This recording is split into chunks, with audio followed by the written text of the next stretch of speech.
Train তো ছেড়ে দিয়েছে আর আমিও টঙের ওপর উঠে বসে পড়েছি। হ্যাঁ, আসলে অ্যাকচুয়ালি এটা সাইডাবাদ, তাই সাইডাবাদ যখন পেয়েছি তো আমিও তেমনি লেজবিহীন কোনো মতন উঠে টঙে বসে পড়েছি। তো 4 ঘন্টা 50 মিনিটের জার্নি যথারীতি।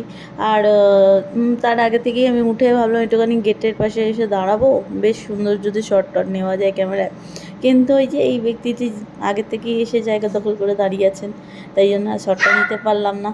তো এবারে যথারীতি আমি ট্রেন থেকে তো নেমে গেছি, এবার ট্রেন কেটেছি আগ্রার ট্রেন। আগ্রা স্টেশনে নেমেছি।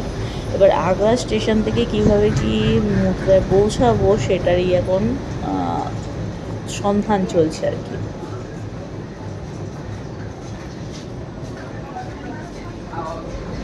मथुरा के बस स्टॉप यही होगा? मथुरा की बस स्टॉप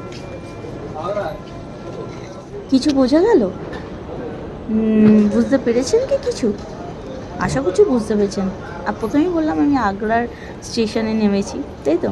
আমি আগ্রা স্টেশনে এসে এখনও স্টেশন চত্বর থেকে বাইরে পা দিলাম না, আর আমি জিজ্ঞেস করছি যে মথুরার বাস স্টপ এখানে? ভাবা যায় আমি এরকমই কারুকার্য করি, আর আমি ভাবি যে আমি আর নিজের উপরে হাসবো না কাঁদবো, কী করবো আমি বুঝে পাই না। তাই আমি কোনো প্রকারে এডিট করে কাটছাট করলাম না, যেটা যেরকম ছিল আমি সেটাই আমি মানে এখানে রেখে দিলাম, কারণ আমাকেও তো দেখতে হবে না, তাই না? মনে করতে হবে। আর এই যে অটোতে বসে পড়েছি, ওই অটোর দাদা বেরিয়ে গেছেন, আর অটো এই যে এগিয়ে যাচ্ছে, বোঝাই যাচ্ছে।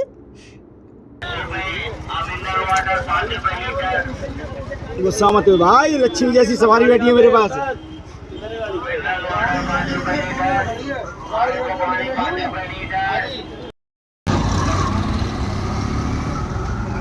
এবার যথারীতি আগ্রার বাস স্টপে পৌঁছে গেছি। আগ্রার বাস স্টপে এসে মথুরা যাওয়া সরকারি বাসে আমি যথারীতি বসে পড়েছি। দেখাই যাচ্ছে মথুরার বাস তো ছেড়ে দিয়েছে, অন টাইমেই ছেড়েছে। আর এইটা হলো মথুরা যাওয়ার বাসের টিকিট, যার মূল্য নিয়েছিল 98 টাকা, কিন্তু সাথে আরও 20 টাকা এক্সট্রা নিয়েছেন। তার কারণ হচ্ছে আমি অ্যাকচুয়ালি যাচ্ছি হচ্ছে বৃন্দাবন। আমার গন্তব্যস্থল হচ্ছে আজকে বৃন্দাবন। ঠিকই শুনেছেন, রাধে রাধে। আর এই বৃন্দাবন যাওয়ার জন্য তো উনি মথুরার বাস স্টপে নামিয়ে দিতেন, কিন্তু মথুরার বাস স্টপে নেমে আমাকে আরও অনেকটা যেতে হতো। তার জন্য এমন জায়গায় উনি বললেন যে নামিয়ে দেবেন, যে যেখান থেকে 20 টাকা ভাড়া দিলে আমি একেবারে কোথায় যাচ্ছি সেটা থাকছে নেক্সট ব্লগে। রাধে রাধে।